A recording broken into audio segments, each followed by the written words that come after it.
An American from Florida, from the state of Florida, who is of Palestinian descent as well, goes back to the West Bank and is hanging out with his family. Settlers attack him. They beat him near to death. And then they stop the ambulance from reaching him. The American dies. Okay?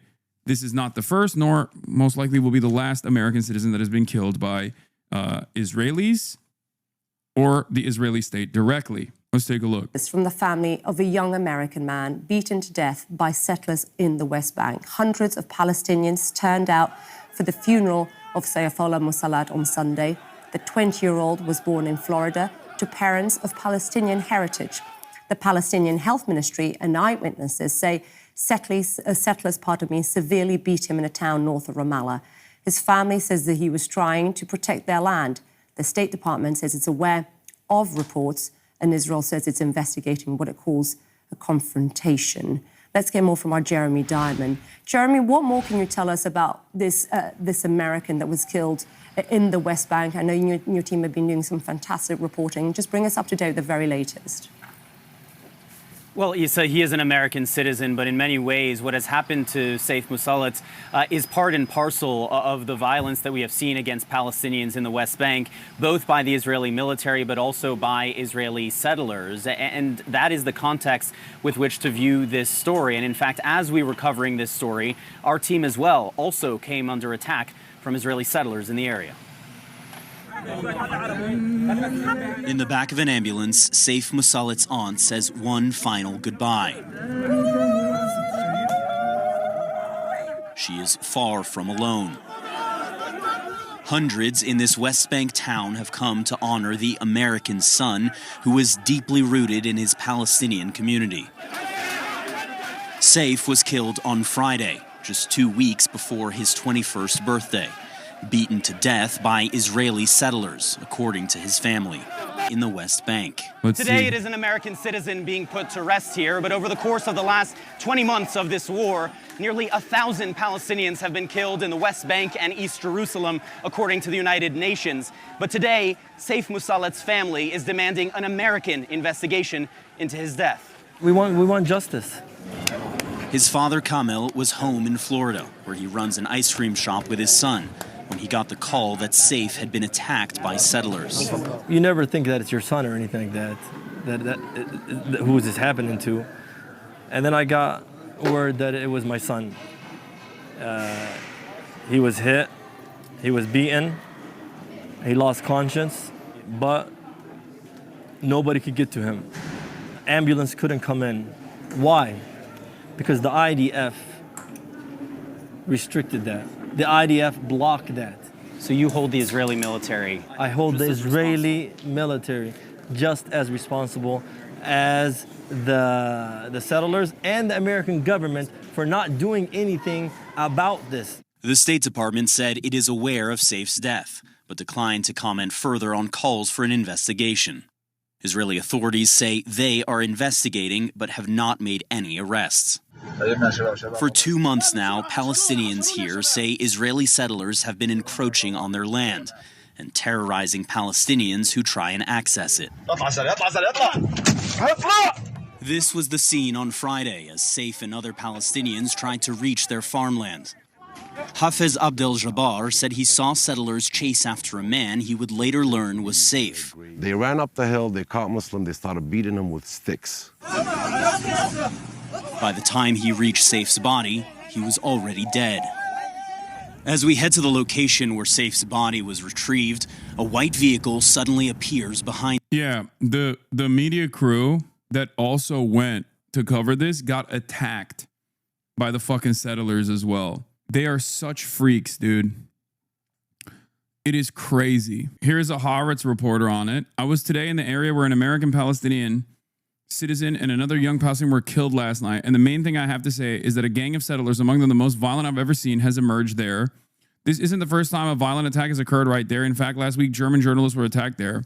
It's also not far from the village of Malik, where a few weeks ago, settlers set houses on fire. At the end of April, in the same area, houses were torched in the village of Sinjil. Yesterday, 2 masked Jewish individuals were arrested there and brought this evening for an extension of their detention. A reservist soldier was also arrested, but was but has already been released by the military police after an investigation. Along with a Palestinian suspected of stone throwing, there's evidence that this Palestinian was attacked with batons before being arrested and was brought on Monday for an extension at Ofer. The police are demanding that the Palestinian Authority hand over the two bodies of the results of an autopsy. Now it's true, without bodies or an autopsy, investigating the death of the Palestinian becomes difficult, to say the least. But how do we get here? Due to a complete lack of enforcement, due to a lack of prevention, and because gangs are allowed to run wild. And this is the fault of the Israeli authorities, who along the way have earned the complete and justified distrust of the Palestinians, sadly. By the way, yesterday's event began when Palestinians arrived together at an area that the settlers had also taken over. They call it a farm. They arrived together because it's no longer possible to go there alone due to, yes, you guessed it, the violence. In last night's incident, 2 settlers were also injured by stone throwing. And according to the settlers, Palestinians set their equipment on fire. I mean, this is accelerated Jim Crow South shit.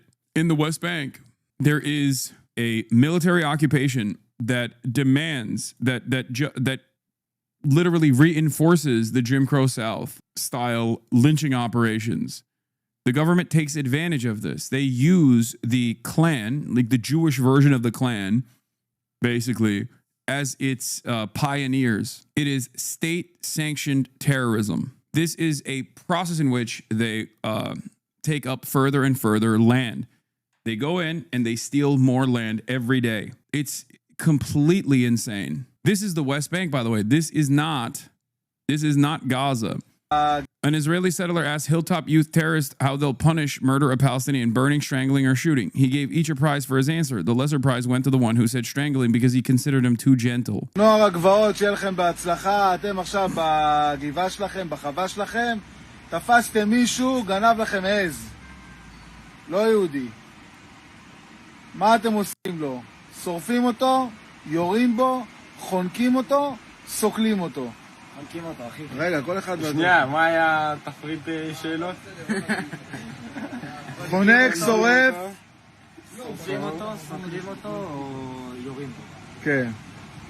שמע, זה פלילי, זה חונקים אותו. חונקים אותו, כן. מה יש לך, אחי? אתה חונק אותו, זורק אותו בתוך איזה מערה. כן. שים אותו, אין סימנים. אתה? יורה בו. יורה בו? שורף אותו. שורף אותו. שורף אותו קיבלת, וחונק אותו היית עדין קיבלת, בסדר? יאללה, תתחדשו, חבר'ה. ביי, חברים. This is the other side of the story. This is the West Bank. This is what the fuck's going on in the West Bank every goddamn day, where they go in and they light entire villages on fire. As settler pogroms surge, Israel's National Security Minister Ben-Gvir announced the creation of a new police force composed of settlers in the occupied West Bank at the Tomb of the Patriarchs, where Gvir's idol, a settler named Baruch Goldstein, massacred 29 Palestinian worshippers. This is the other side of the story that also doesn't get a lot of coverage. We are completely aware of all this shit, and we're letting them do it. We love it. We enjoy it. Here in the United States of America, we are not oblivious to this reality. We know it. Okay? Settlers have always been a blight. Okay? But this past year, post-October 7, they have been even further emboldened. The Benjamin Netanyahu coalition with Itamar Ben-Gvir, the incredibly right-wing coalition that they created, basically gave them carte blanche. You know these people. You know who the leaders are. You know how they operate. It's not like they hide their operations. They're very proud of their operations. As Louis Theroux, when he went and had a conversation with one of the leaders of the settlers, the settler terrorists, she very openly stated on BBC that the government was sanctioning this. The government loves that they're doing this. We have a group of settlers who are now following us in their vehicle. They've put their masks on as well, which is a concerning indication.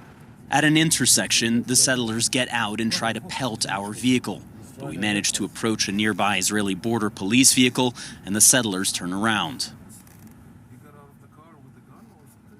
No, he's trying to get rocks. Shoot. When not in front of the camera, the Israeli government encourages the settler violence very directly. I mean, they don't arrest them. And they've gotten so out of control that Bezalel Smotrich literally told the settlers not to fucking beat up the IDF. They've gotten so out of control that sometimes they will beat on IDF. Like, they will beat on the very same military occupation that protects them with their fucking weapons. It's insane. This is the purest distillation of Zionism, okay?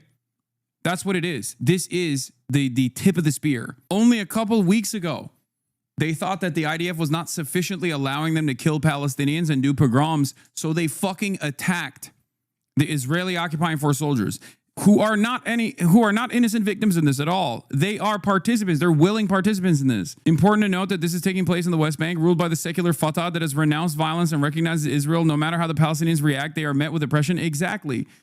And as a matter of fact, Fatah, and specifically the Palestinian Authority, is literally an Israeli security function. The Israeli government utilizes the Palestinian Authority as a security, as a part of its security apparatus. The Palestinian Authority collaborates with the Israeli government. The Palestinian Authority actively will go after anyone who is engaging in the legal right and the moral right to resist against the illegal Israeli occupation. They play a formative role suppressing any sort of legal Palestinian resistance in the motherfucking West Bank. And this is before we look at the harrowing sights coming out of the Gaza Strip, where the ethnic cleansing operation is in full swing. This is why I say the notion of a two-state solution is bullshit. It's already one state. Shoot. Everyone okay? Yeah, shoot. Go, drive, keep driving. The masked men smashed the rear windshield of our car, but we managed to speed off unharmed. No. They turned.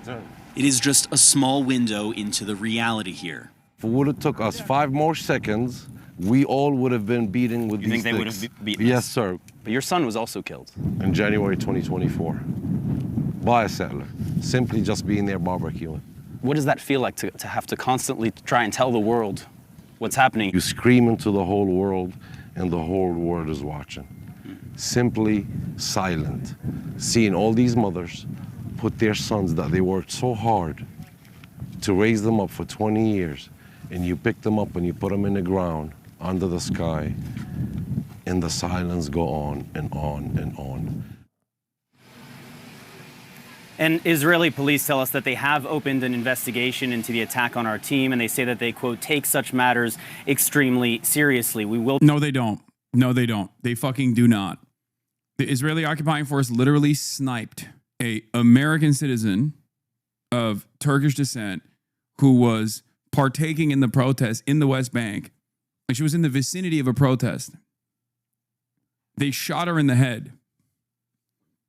No justice. That happened under Biden, by the way. No justice was ever served. No punishments were ever dished out. So all of these statements coming from like Mike Huckabee, for example, where is it? He had a statement on this. I've asked Israel to aggressively investigate the murder of Saif Moussalet, an American citizen who was visiting family in Sinjil when he was beaten to death. There must be accountability for this criminal and terrorist act. Saif was just 20 years old. There's no way out of this. These people have to be arrested and prosecuted. And the Israeli state is not going to do it. They have to literally go through a process of denazification in Israel, straight up. U.S. Ambassador to Israel Mike Huckabee calls for the settler killing of American slave Moussalet a criminal and a terrorist act. Asked Israel to aggressively investigate. Note, not just settlers, Israeli forces also blocked ambulances from Saif. Trump had removed sanctions on the settlers. The minor sanctions that Biden had put on the settlers, he also went back and forth on. Some of the settlers, not even all of them. Some of the worst. Saif Moussalet's dad says U.S. leaders still haven't reached out days after the Israeli settlers killed his son. And it wasn't just settlers. Soldiers block ambulances for hours. Saif is now the 7th American killed by Israeli violence in the last 21 months. Now, understand something. What is the treatment? What is the treatment for an American who is of Palestinian descent versus an American from New Jersey can join the foreign army of the Israeli occupying forces to do war crimes and get taken hostage in the process? And the media cycle is dominated by how fucking spectacular of an injustice this is. An American Israeli dual citizen can join the Israeli military, a foreign military, and get taken hostage or a prisoner of war in the process as he has joined the war crime brigade. And the media will talk about how this is a big, beautiful boy. This is our American son. How dare Hamas do this? How dare Hamas do this? He is an innocent hostage. But when an American civilian is visiting their family in the West Bank and gets killed by psychopathic, far-right Jewish Nazis, the Jewish Klan, and is victim to a lynch mob, and the Israeli military and the settlers stop an ambulance from even reaching this person. This is normal practice in the West Bank, by the way, for those of you who don't know. There is no similar reaction. The state doesn't reach out to the fucking family. Nothing comes of it. No justice is ever served.